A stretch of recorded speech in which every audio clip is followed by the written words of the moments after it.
TBC tinha uma irmã muito vaidosa e perigosa que se chamava Veracruz. Essa Veracruz era aquela irmã gastadeira, sabe? Que se veste muito bem, que faz várias loucuras e é contra a pobre irmã que costura toda noite, compreendeu? Paga os dívidas dela e não sei o que, coisa tal. Até que um dia ela morre. E não adiantou nada porque a outra também se perdeu. Então era um pouco disso. O TBC durante muitos tempos segurava a Veracruz.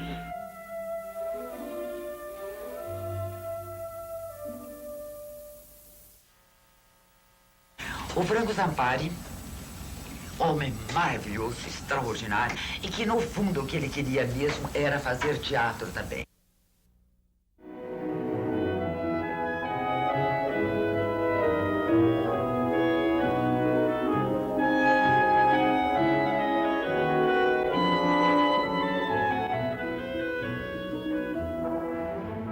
Nossos encontros no Nick Bar.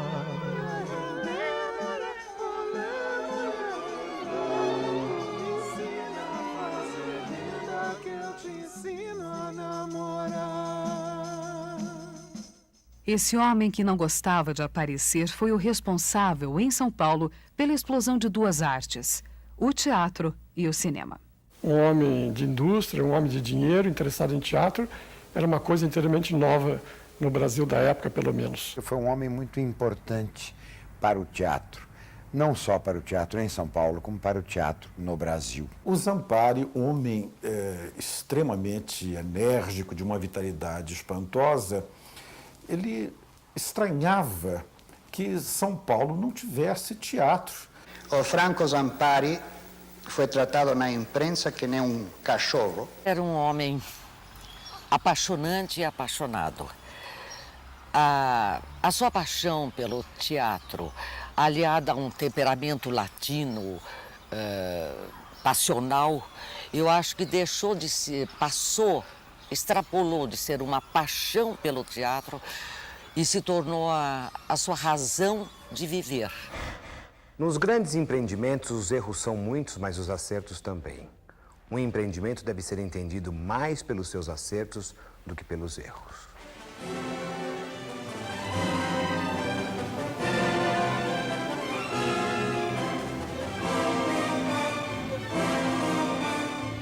Franco Zampari chegou ao Brasil em dezembro de 1922.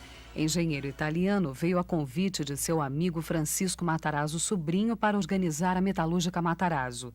Apaixonado por teatro, logo se tornou frequentador do Teatro Municipal, onde mantinha 2 cadeiras permanentes. Assistia a todos os espetáculos, a maioria deles apresentados por companhias estrangeiras.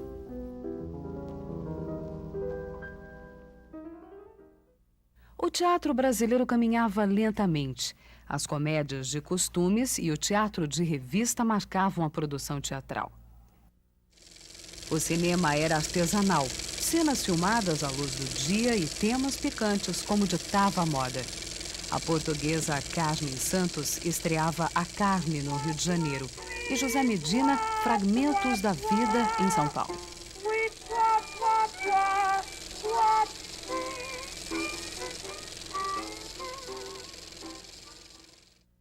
A quebra da Bolsa de Nova York em 29 abalou todo o sistema político e social vinculado ao café. Com a Revolução de 30, o poder econômico passou a ser exercido pela indústria. Surgiu o empresário, novo responsável pelo crescimento do país. Muitos deles eram de origem italiana. Quando cheguei a São Paulo, a cidade possuía 600 mil habitantes. E o ponto de encontro elegante era o Cine República, na velha praça do mesmo nome. Hoje, vivo suas transformações. As chaminés cortam o céu e o movimento modernista traz o vento da renovação.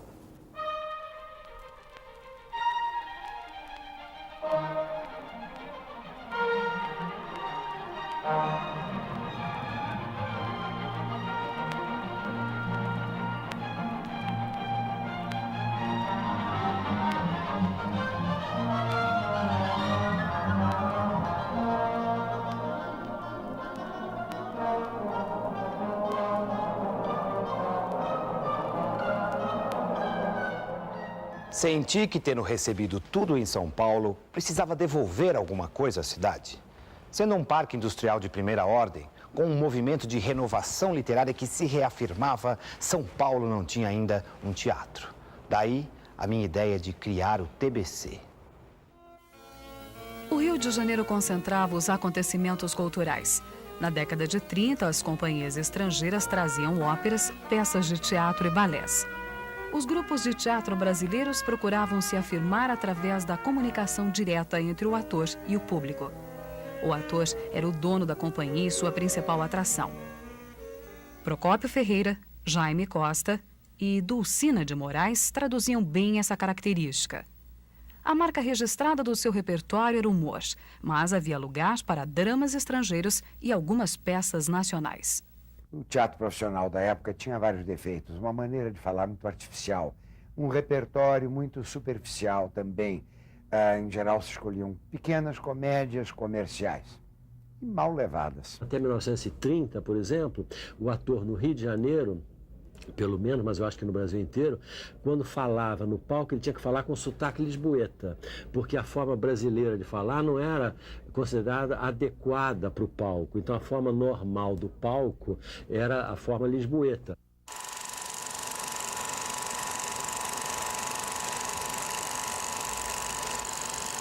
Os filmes Tesouro Perdido, Brasa Dormida e Sangue Mineiro formaram o ciclo Cataguases e consagraram o mineiro Humberto Mauro como diretor.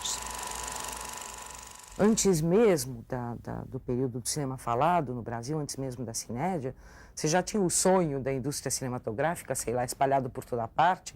É uma coisa bastante paulista, quando um industrial como Almada Fagundes, por exemplo, resolve criar uma companhia cinematográfica aqui. Quando o som invadiu as telas do cinema, a produção cinematográfica no Brasil estava concentrada no Rio de Janeiro. 2 estúdios de cinema surgiram em bases industriais: a Cinédia de Ademar Gonzaga e a Brasil Vita Filmes de Carmen Santos. Influenciados por professores europeus, estudantes universitários formaram os grupos amadores de teatro. No Rio, o Teatro do Estudante de Pascoal Carlos Magno. Em São Paulo, o Grupo Universitário de Teatro de Décio de Almeida Prado e o Grupo de Teatro Experimental de Alfredo Mesquita. Em 42, eu abri uma livraria, chamada Livraria Jaraguá, na Rua Marconi. Essa livraria foi assim, um centro de cultura e de reunião de artistas intelectuais. Manifestações culturais semelhantes se espalham pelo Brasil numa resistência à censura do DIP, Departamento de Imprensa e Propaganda. Em resposta a essas manifestações, Getúlio Vargas criou o SNT, Serviço Nacional de Teatro. O Brasil produzia muitos filmes. As chanchadas da Atlântida enchiam as salas dos cinemas. No circuito fechado dos cineclubes, um pequeno público assistia a clássicos do cinema mundial. No Rio de Janeiro, Ziembinski provocou a grande transformação do teatro brasileiro, dirigindo a peça Vestido de Noiva de Nelson Rodrigues, encenada pelo Grupo dos Comediantes.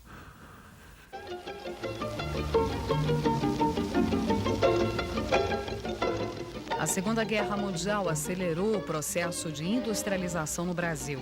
São Paulo foi assumindo um aspecto de metrópole e atraiu artistas intelectuais que vieram para cá desiludidos com as consequências da guerra.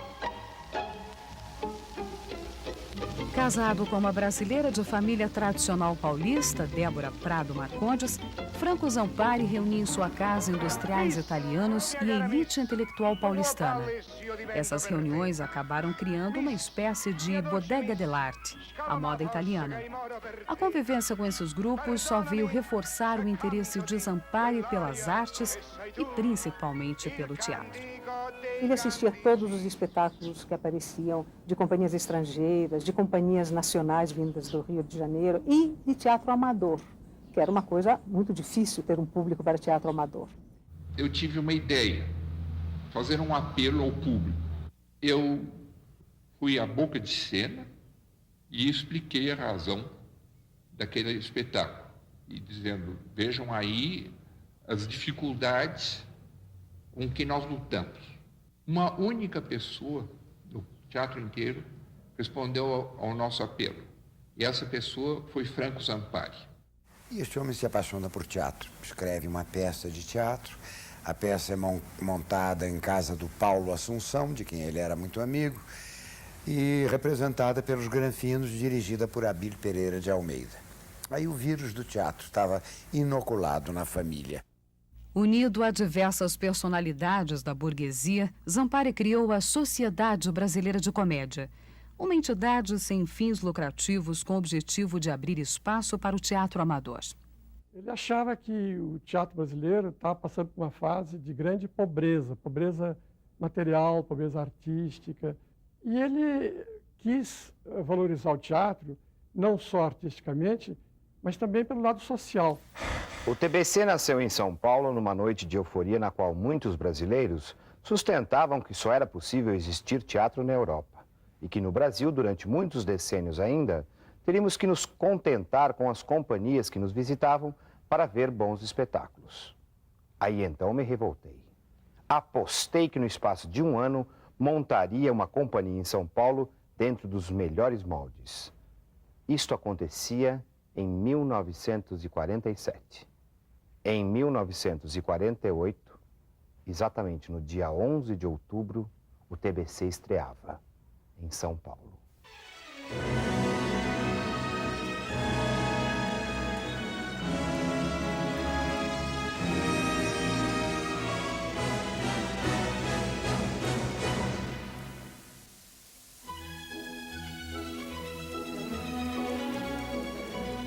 O Teatro Brasileiro de Comédia estreou com 2 espetáculos. Henriette Morinot representando o monólogo de Jean Cocteau, La Voix Humaine. Allô, allô, mademoiselle, on me sonne et je ne peux pas parler. Il y a du monde sur la ligne. Dites à cette dame de se retirer.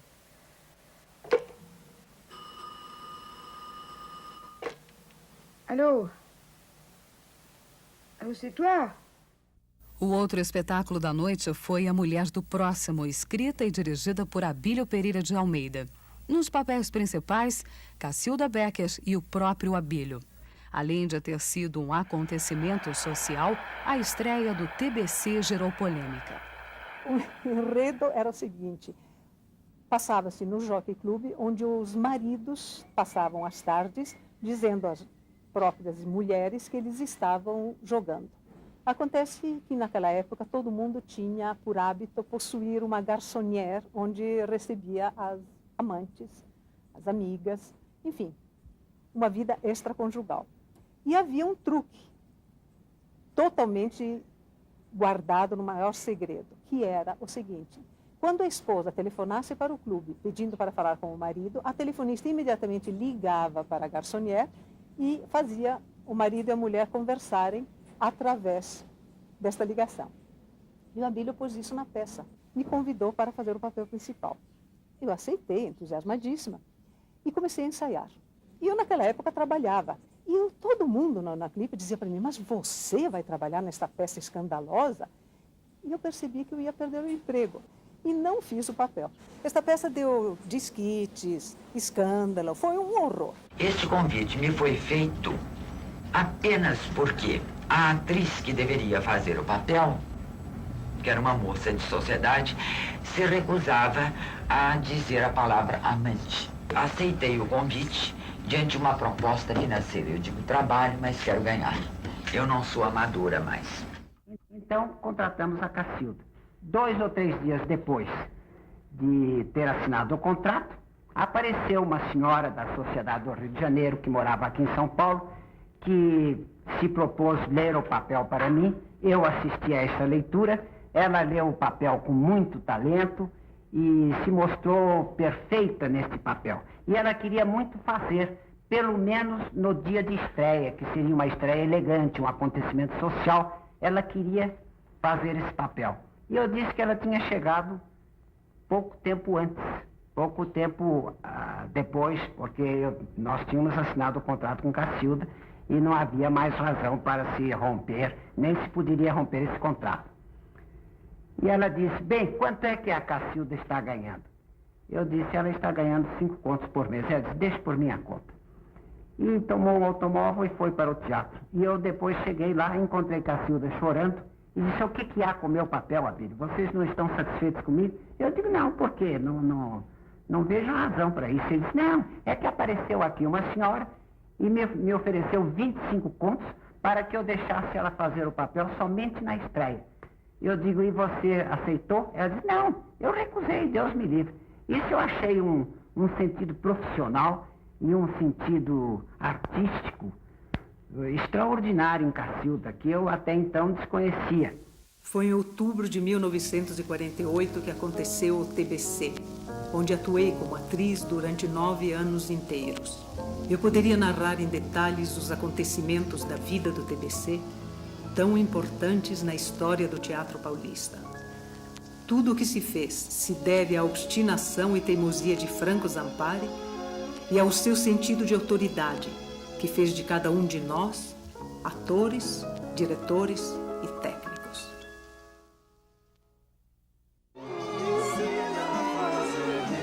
Que eu te ensino a namorar.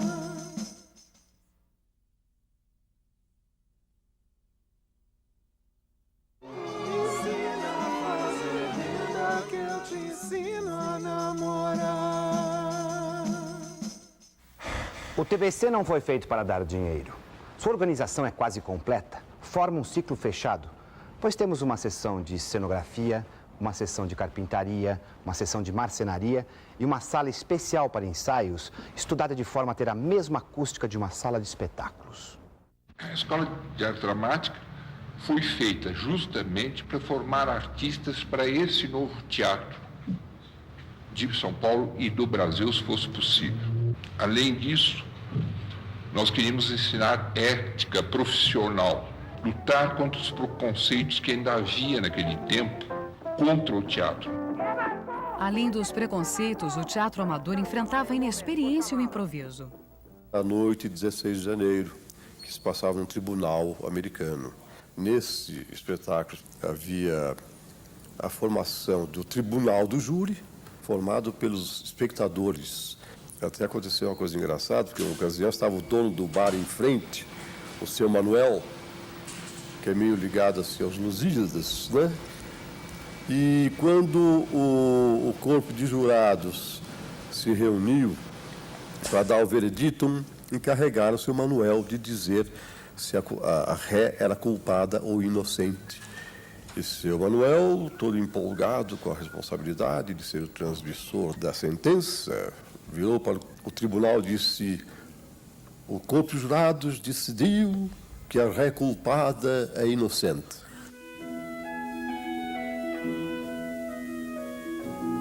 Franco Zampari não se limitou a financiar grupos amadores. Inaugurou o TBC e realizou sua verdadeira proposta: enriquecer a cultura brasileira com o teatro de alto nível.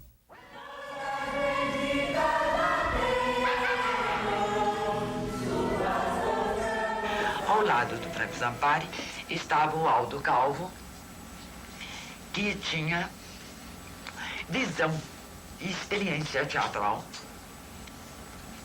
inestimável, e propôs ao Franco Zampari a profissionalização do teatro, mandando chamar na Argentina o Adolfo Celli. Eu que tinha pensado de ficar lá um mês e ir embora, porque tinha passagem de volta para a Itália, comecei a pensar que isso poderia ser uma solução para experimentar coisas novas, liberdades, fazer um teatro em que tinha condições econômicas de se poder se manter e, ao mesmo tempo, implantar um teatro estável. A história do TBC, a história do Teatro de Milão, o Teatro de Milão nos ganha de um ano, não de mais. Quer dizer, com inexperiências que eles tinham naquela época, quase como as nossas inexperiências. É claro, tiveram outra bagagem cultural atrás em Milão que permitiu a eles de manter um rigor no repertório pelas ajudas do governo, digamos, também ao Teatro de Milão, que nós em São Paulo não tínhamos. A peça Nick Bash, Álcool, Brinquedos e Ambições, de William Saroyan, dirigida por Adolfo Celli, foi a primeira montagem profissional do TBC. Madalena Nicol, Cacilda Becker e Maurício Barroso fizeram com Nick Bash 50 apresentações. Madalena Nicol foi a primeira atriz a deixar o TBC para montar sua própria companhia. A profissionalização melhorou a qualidade dos espetáculos. A programação do TBC buscou uma variedade de temas para ampliar o mercado consumidor do teatro. Novos diretores foram contratados para cumprir o ritmo das estreias. Zampari convidou Ruggero Giacobbi, formado pela Academia de Arte Dramática de Roma. O Mentiroso, de Carlo Goldoni, dirigida por Giacobbi, foi uma encenação requintada e bem cuidada e determinou a linha de produção do TBC. É um teatro a quem o Adolfo Celli, recém-chegado, acaba de dar uma sacudida sensacional com a montagem do Nick Bash de Saroyan, pois eles faziam antes num teatro muito refinado, muito bem feito, mas limitado às possibilidades e aos interesses de uma certa camada social paulista. A próxima contratação de Zampari foi Ziembinski. O diretor polonês diversificou o repertório e deu ao TBC um enriquecimento estético. Voltou Franco Zampari e disse: eu quero que você venha fazer com a sua companhia segundas-feiras. E ele me diz assim, com aquele ar charmoso que só ele tinha. Eu, grato senhor, vou dar a vocês 3.000 cruzeiros por cada espetáculo. Era uma fortuna. Nós fomos, foi um sucesso fabuloso. Completando o elenco de encenadores, Zampari trouxe mais 2 diretores italianos, Luciano Salti e Flaminio Bolinicerri. Luciano Salti foi o idealizador do Teatro das Segundas-Feiras. A proposta era ocupar o único dia vago do TBC com peças experimentais encenadas pelo próprio elenco. O Anjo de Pedra, do Tennessee Williams, foi realmente um dos espetáculos que até hoje eu posso dizer um dos mais belos e perfeitos. Com uma distribuição perfeita, que era uma das grandes qualidades, e a direção do Luciano Salti, que foi um dos melhores diretores que já passou pelo Brasil. Flaminio Bolinicerri era o diretor mais jovem do TBC. Surpreendeu pela técnica usada na preparação dos atores. Introduziu o método Stanislavski, a incorporação do lado psicológico do personagem pelo ator. Ralé, de Máximo Gorki, dirigida por Bolini, foi uma das peças mais importantes da evolução do TBC. Os diretores italianos adotaram o neorrealismo, um movimento que vinha acontecendo na Itália. Ziembinski trabalhou o expressionismo alemão. A luz era a base do seu trabalho. Esses diretores proporcionaram ao elenco do TBC um alto nível de aprendizado. Cada um tinha sua técnica, seu sistema. A programação era muito eclética. Cada diretor escolhia o que queria apresentar. Os atores puderam conhecer vários estilos e representar de várias maneiras. Esses diretores trouxeram um rigor na fabricação de espetáculos, mas trouxeram uma ideologia que não tinha nada a ver com a brasileira. Os diretores eram excelentes, né? O Celli, o Salti, o Bolini, né? O Ziembinski, né? E uma série de diretores que vieram trabalhar ali da maior importância, né? E eu tenho que falar bem deles, não vou cuspir no prato que comi, porque eu fui assistente desses diretores e aprendi muito. Foi uma grande escola para mim, foi uma universidade para mim. Hoje eu só conheço o palco, foi devido à influência do Ziembinski, foi a influência do Celli, foi. Então, eu conheço o palco, né? Os metros quadrados que tem lá, né? Eu comecei da melhor maneira possível no TBC, com atores fantásticos, colegas fantásticos e, principalmente, pela mão de Franco Zampari. Os atores viam o Franco Zampari como uma espécie de salvador da pátria. Durante a noite, na hora de dormir, todo ator brasileiro rezava que Deus nos ampare. porque o Zampari era praticamente um deus dentro da nossa constelação pequena do teatro brasileiro. Franco Zampari era essencialmente um empresário. Não escrevia, não dirigia, não atuava, mas interferia em todos os sentidos e procurava fazer do teatro brasileiro de comédia uma companhia respeitada. Proporcionava uma estrutura capaz de atender a todos os elementos necessários para se montar um espetáculo. Eu acho que ele morria de inveja da gente no palco. Aquela inveja gostosa, aquela inveja que devia ser para ele maravilhoso. Ele respirava o teatro. O TBC introduziu uma nova sistemática de trabalho na arte de fazer teatro.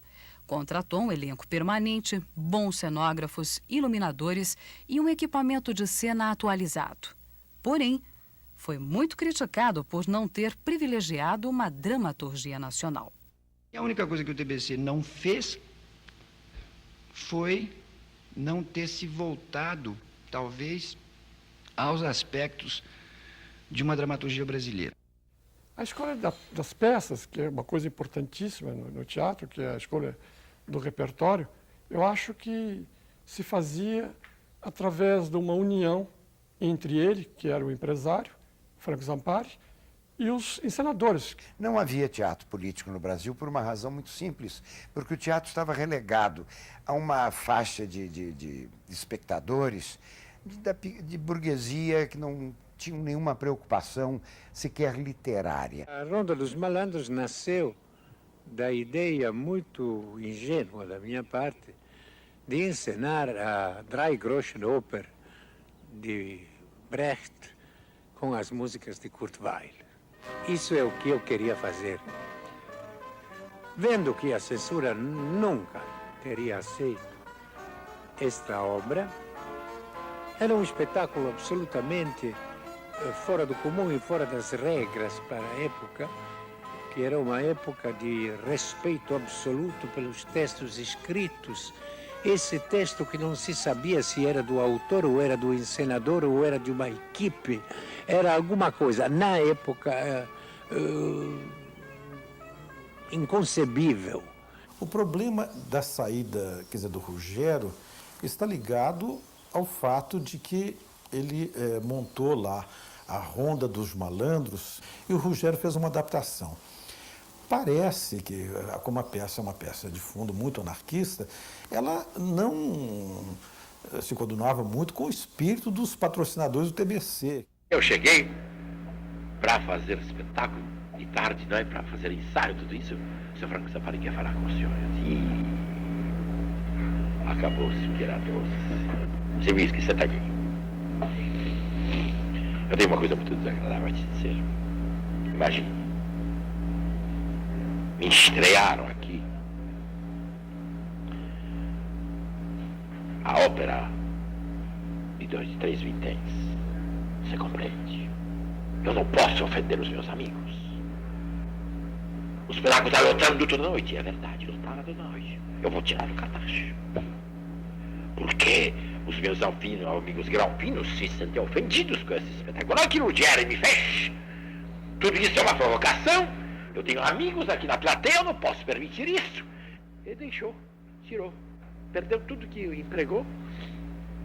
Perdeu a peça de incrível sucesso porque achou que os amigos dele foram agredidos pela peça. Alguns atores do TBC frequentavam as reuniões do Bodega dell'Arte na casa de Zampari. Em um desses encontros, Aldo Calvo levou uma câmera de 8 milímetros e fez um filme, O Roubo do Diamante, roteiro de Zampari e direção de Adolfo Celli. Uma semana depois, a exibição deslumbrou os espectadores. A pequena plateia concluiu que fazer cinema era muito fácil. A Sociedade Brasileira de Comédia fundou a Companhia Cinematográfica Vera Cruz. A Vera Cruz e o TBC fazem parte de todo um contexto de atuação da burguesia paulista que levava até a cultura a ideia de progresso, o sonho da civilização que essa mesma burguesia tinha para São Paulo de um modo geral. A Veracruz foi instalada em São Bernardo do Campo, em um terreno de 30 mil metros quadrados, onde funcionava uma antiga granja pertencente a Titilo Matarazzo, o primeiro diretor-presidente da companhia. Franco Zampari era o vice-presidente.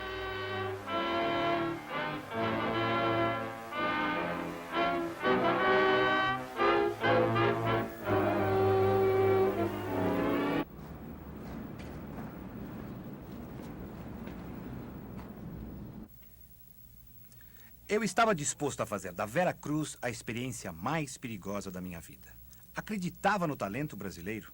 Estava disposto a perder quanto dinheiro fosse necessário nos primeiros anos. Depois, tinha certeza, a coisa melhoraria. Afinal, somos ou não somos brasileiros, um povo de heróis? A Veracruz surgiu talvez como uma ação entre amigos, surgiu de uma ilusão, talvez, desse grande visionário que foi o Franco Zampari, de achar que a qualidade empreendedor que ele tinha desenvolvido na metalúrgica Matarazzo, como um industrial paulista, poderia ser transposta tal qual para a indústria cultural que ele pretendia se criar, que era o cinema. Na instalação dos estúdios da Veracruz, Franco Zampari contou com a colaboração de Alberto Cavalcante, cineasta brasileiro que trabalhava na Inglaterra. Cavalcante assumiu o cargo de diretor-geral de produção da companhia. Contratou uma equipe de técnicos europeus para iniciar as filmagens da Veracruz.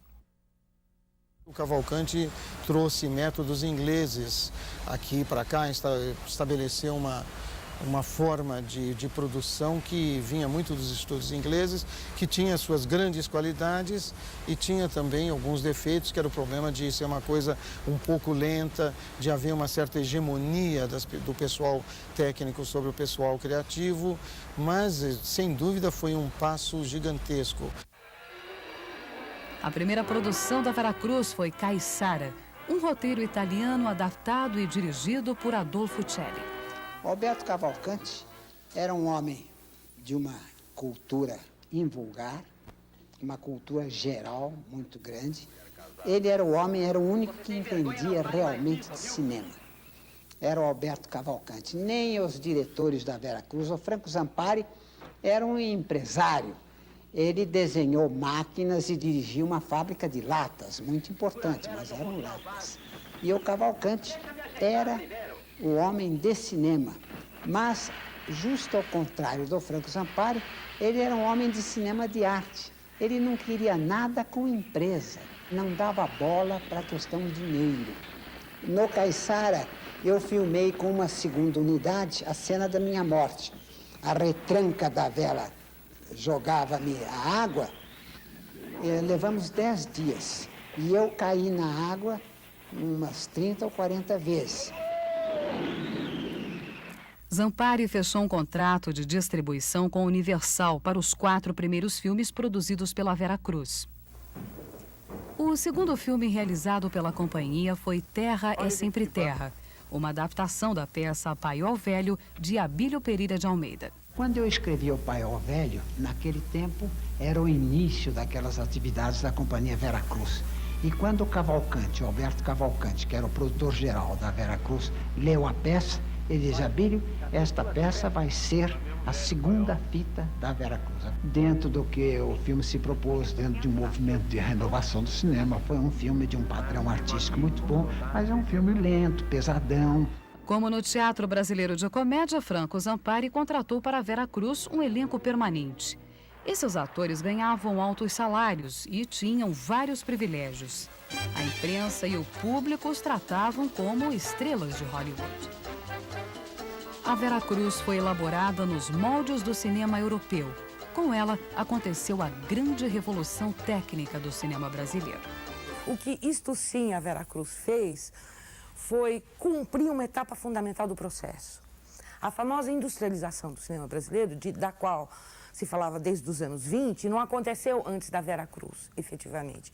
Industrialização no sentido da fábrica de filmes, que era o que dizia o Zampari.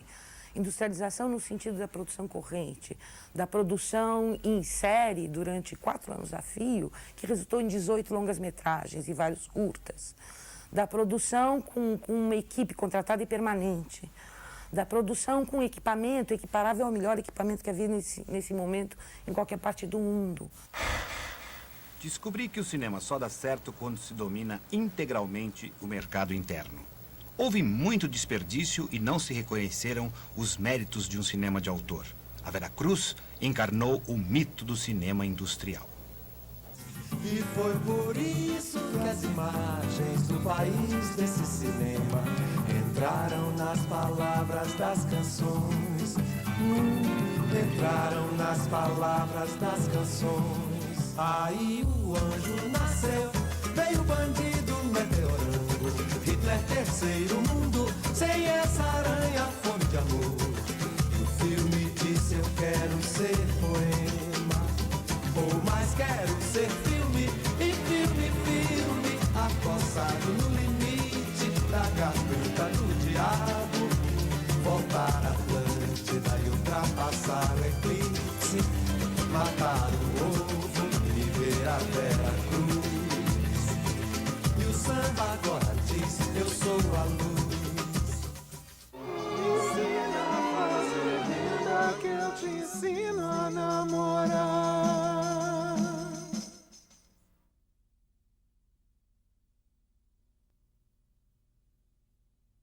Ensina a fazer vida que eu te ensino a namorar.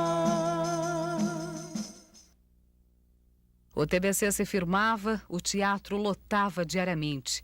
A Vera Cruz se expandia e cruzava fronteiras. O Cangaceiro, direção de Lima Barreto e fotografia de Chick Foll, ganhou o prêmio de melhor filme de aventura no Festival Internacional de Cinema de Cannes, em 1953, e menção especial para a música.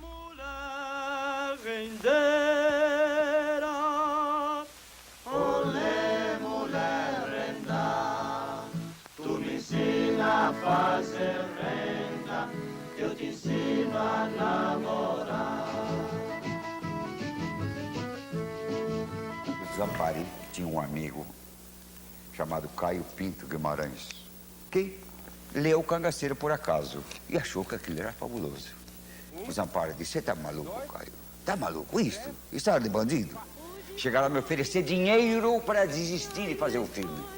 Não acreditava que o brasileiro pudesse fazer, só italiano que podia fazer cinema. Quando, afinal, depois de muita luta, o Zampari resolveu perder os 7.000 contos e fez uma sujeira comigo, pois sabotou o próprio filme, eu só fui receber, lá no campo de filmagem, gerador para iluminar, 4 meses depois de iniciada a filmagem.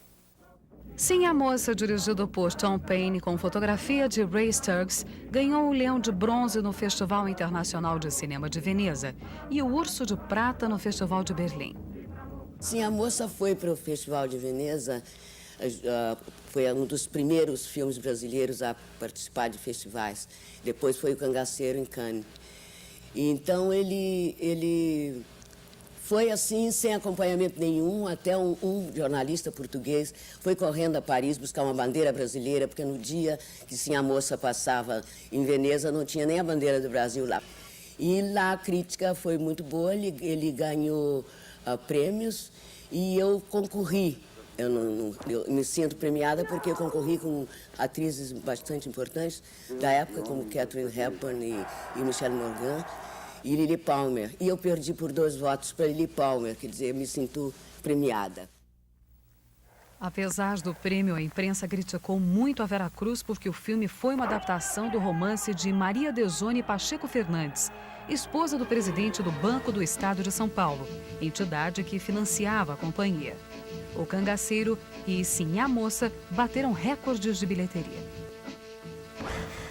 A batalha do cinema nacional está ganha.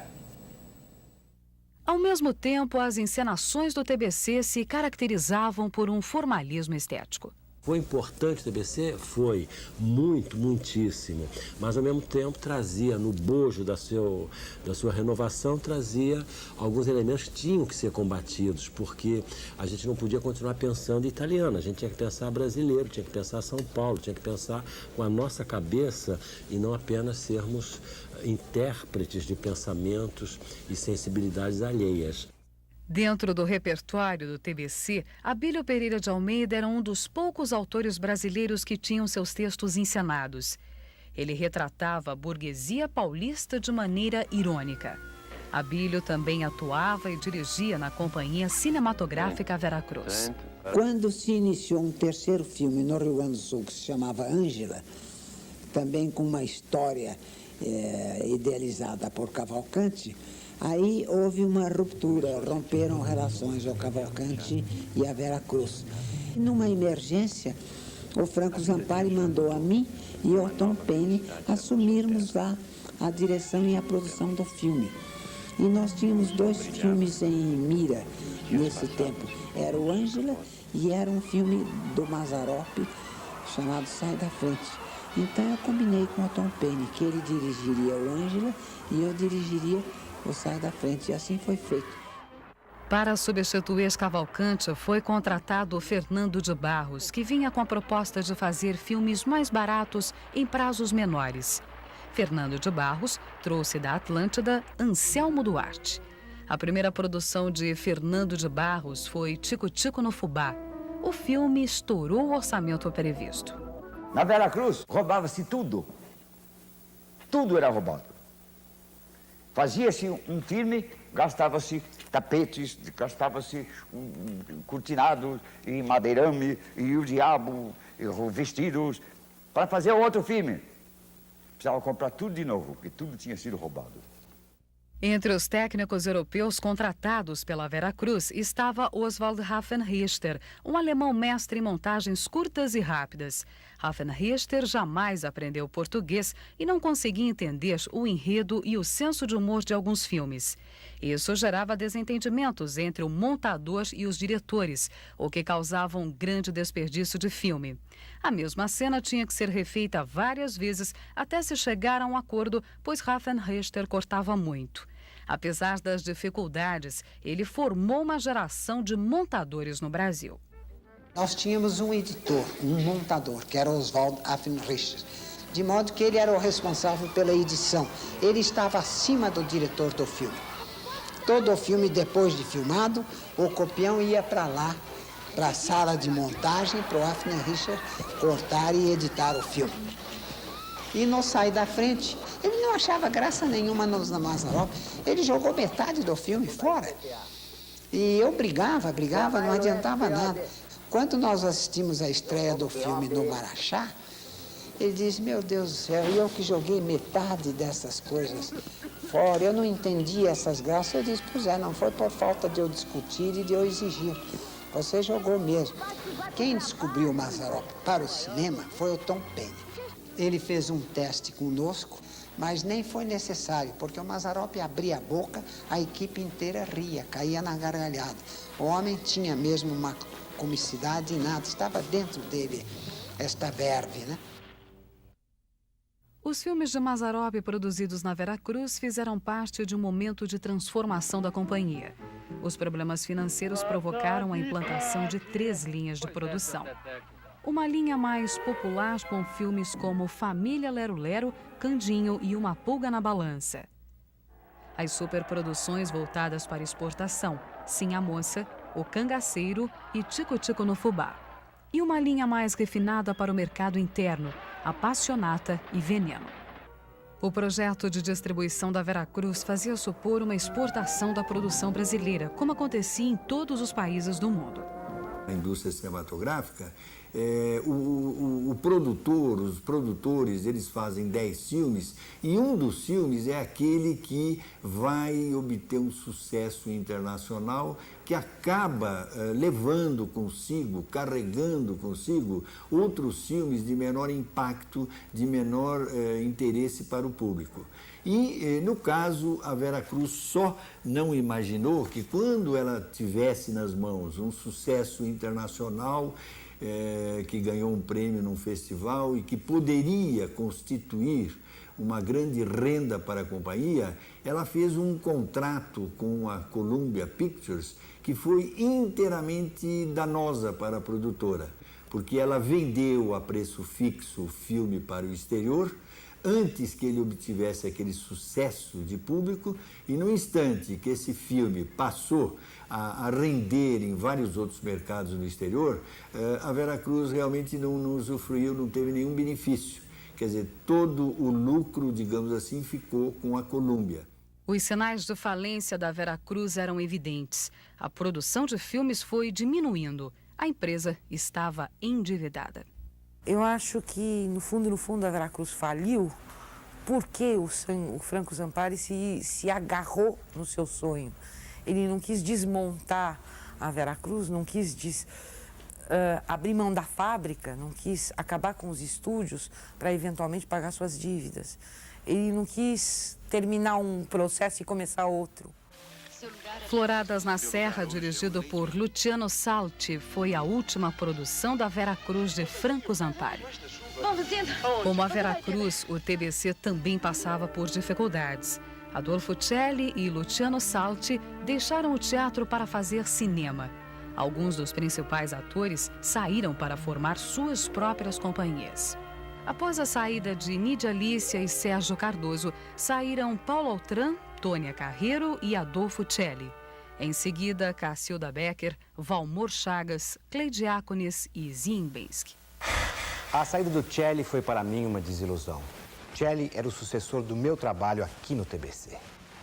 Os melhores elementos do teatro da época, quando começaram no TBC, os que em seguida abriram suas próprias companhias, também saíram do TBC. Então aquilo bifurcou. Foi uma rede se abrindo e o teatro todo se beneficiou com aquela origem que foi o TBC. A mesma coisa a Veracruz, que criou nomes dentro da cinematografia nacional que até hoje funcionam, além da aparelhagem que hoje ainda é usada, e dos técnicos e dos assistentes dos técnicos, porque nós todos começamos na Veracruz. Os técnicos europeus que saíram da Veracruz deram origem ao cinema publicitário no Brasil. O cinema publicitário foi fundamental para o próprio desenvolvimento posterior da produção cinematográfica corrente no Brasil.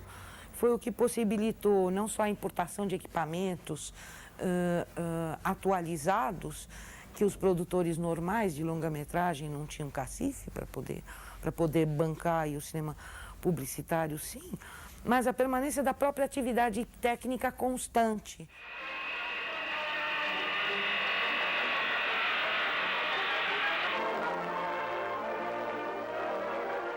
O grande benefício que houve para o cinema publicitário é que, quando nós começamos a produzir os filmes de publicidade, isso mais ou menos em torno de 1956, 57, quando a televisão sequer possuía ainda equipamento de videotape, os comerciais eram todos eles ao vivo, nós contamos com a participação de técnicos, se não daqueles que tinham sido importados por Cavalcante, mas também cenógrafos e técnicos de som e técnicos em trucagem. Uma tendência nacionalista tomou conta do país e do mundo no final da década de 50. O cinema passou a mostrar imagens do cotidiano brasileiro. O que nós fizemos, muito mais do que ser patrocinador, orientador de um novo cinema, destruidores de uma política alienada de produção.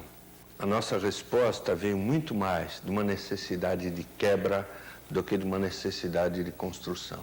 A Veracruz definiu o terreno a partir do qual o cinema novo pôde dar esse outro passo adiante.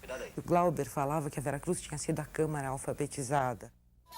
O teatro passou a apresentar uma dramaturgia voltada para a realidade brasileira. O TBC contratou Flávio Rangel como diretor artístico para dar ao seu repertório um enfoque mais social. Contrariamente ao que muita gente da minha geração pensa, eu acho que a importância do TBC, dos diretores estrangeiros e da linha estética que o TBC deu ao teatro brasileiro é a grande responsável pelo progresso artístico e cultural do teatro brasileiro. o Franco Zampari me deu O Pagador de Promessas, que tinha sido uma peça escolhida por ele. E ele então me disse que queria um repertório brasileiro e queria uma visão brasileira para os destinos do TBC.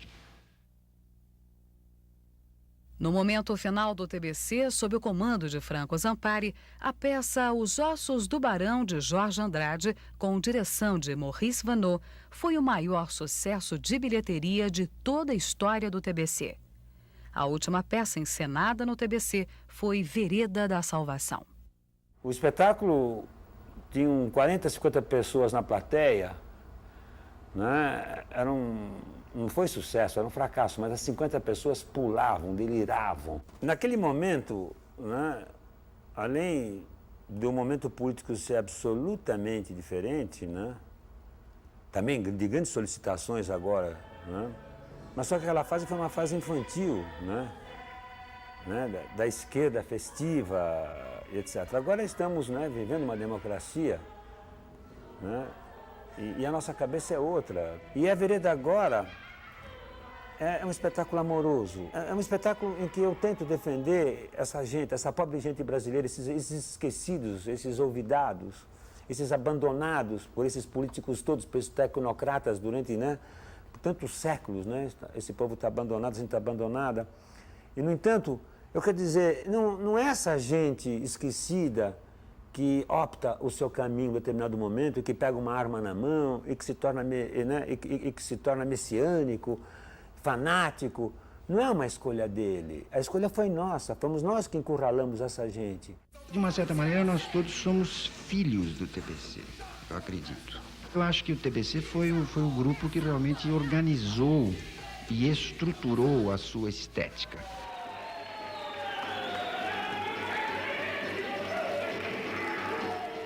Quando a gente fala que é filho do TBC, é como se seguisse a mesma ideologia, a mesma estética, e nesse sentido é exatamente o oposto. Quando nós assumimos o Teatro de Arena, ele passou a ter um significado diferente. Não era só fazer peça, qualquer peça, como qualquer outro teatro, mas era tentar valorizar e desenvolver uma dramaturgia que se preocupasse com a realidade brasileira. O surgimento do Oficina se deve a semente plantada pelo TBC, a discordância do Arena e a discordância do Oficina, da mistura entre Arena e Oficina. Quer dizer, você só pode criar uma coisa antagônica quando você tem uma coisa até para criticar. Existe muita injustiça quando se fala da Vera Cruz de não reconhecer.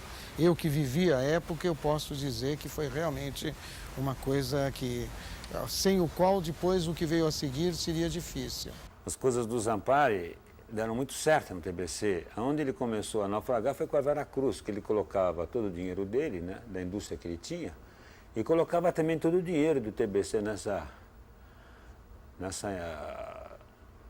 no cinema, né, na Vera Cruz. O Zampari, ele tinha, né, ele tinha uma tradição cultural que fazia com que ele exercitasse esse mecenato, né? Era os Sforza, né, de Milano, né, e os Médici de Firenze. Ele queria ser uma espécie de Lourenço, né, o magnífico protetor das artes, né? Para mim, a aventura arriscada valia mais do que a estabilidade entediante. Descobri isso ao abandonar a profissão de engenheiro para arquitetar os meus sonhos.